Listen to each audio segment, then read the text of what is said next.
Satreskrim Polres Cianjur menangkap MIR 33 tahun oknum guru di salah satu sekolah menengah pertama usai melakukan aksi pencurian dengan kekerasan terhadap seorang wanita lansia TS 69 tahun di Kampung Tengah Desa Sukakarya Kecamatan Sukanagara Cianjur.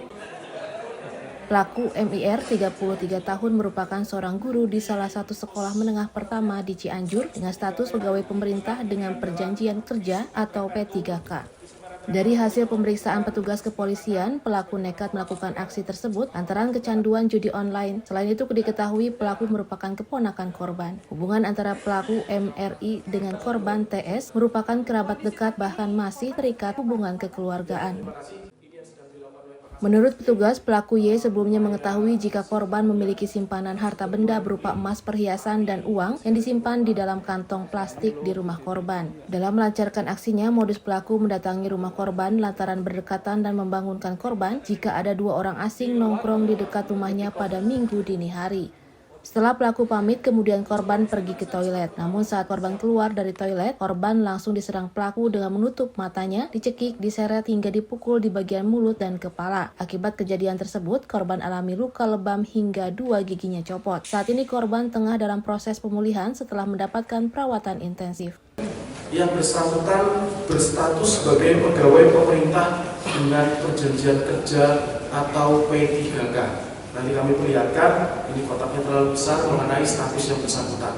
Yang kedua, pertanyaannya kenapa yang bersangkutan atau tersangka saudara MIR yang berumur 33 tahun dan memiliki pekerjaan tetap ini untuk kemudian harus melakukan aksi keji, kita bisa bilang aksi keji terhadap korban. Hartanya diambil, jiwa raganya sampai dengan luka. Yang cukup menarik kami jumpai di sini adalah bahwa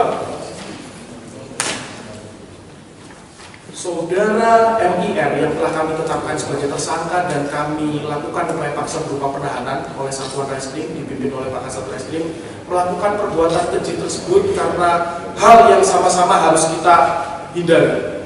Karena apa rekan-rekan sekalian? Terikat dengan harus membayar judi online. Dapat dibayangkan seorang yang mempunyai pekerjaan tetap, mempunyai gaji tetap, berstatus cukup dihormati sebagai pada bidang pengajaran terkait dengan judul upaya keji dilakukan oleh yang bersangkutan. Pasal yang dikenakan untuk pasal yang dikenakan adalah perbuatan tersangka membuat luka korban, bahkan sampai gigi tanggal dengan perlakuan berupa disekap mata, diikat tangan, diseret sampai dengan dipukuli. Karena perbuatan tersebut kami insya Allah akan mencoba turut membantu menggapai keadilan dengan mensangkakan pasal berupa pasal 479 ayat 2 Undang-Undang Nomor 1 Tahun 2023 yang mengatur larangan mengenai perbuatan pencurian yang disertai dengan kekerasan dengan ancaman sampai dengan 12 tahun. Kapolres Cianjur AKBP Ahmad Alexander Yuriko Hadi mengatakan sejumlah barang bukti berupa 1 unit smartphone, 1 pasang pakaian korban, sandal, ember, dan 1 unit sepeda motor diamankan petugas. Hingga saat ini petugas masih menyelidiki barang bukti berupa emas dan lainnya yang masih belum ditemukan yang diduga dibuang pelaku. Untuk mempertanggungjawabkan perbuatannya, pelaku dijerat pasal 479 ayat 2 tindak pidana pencurian disertai dengan kekerasan dengan ancaman hukuman 12 tahun penjara. Heri Setiawan, Bandung TV.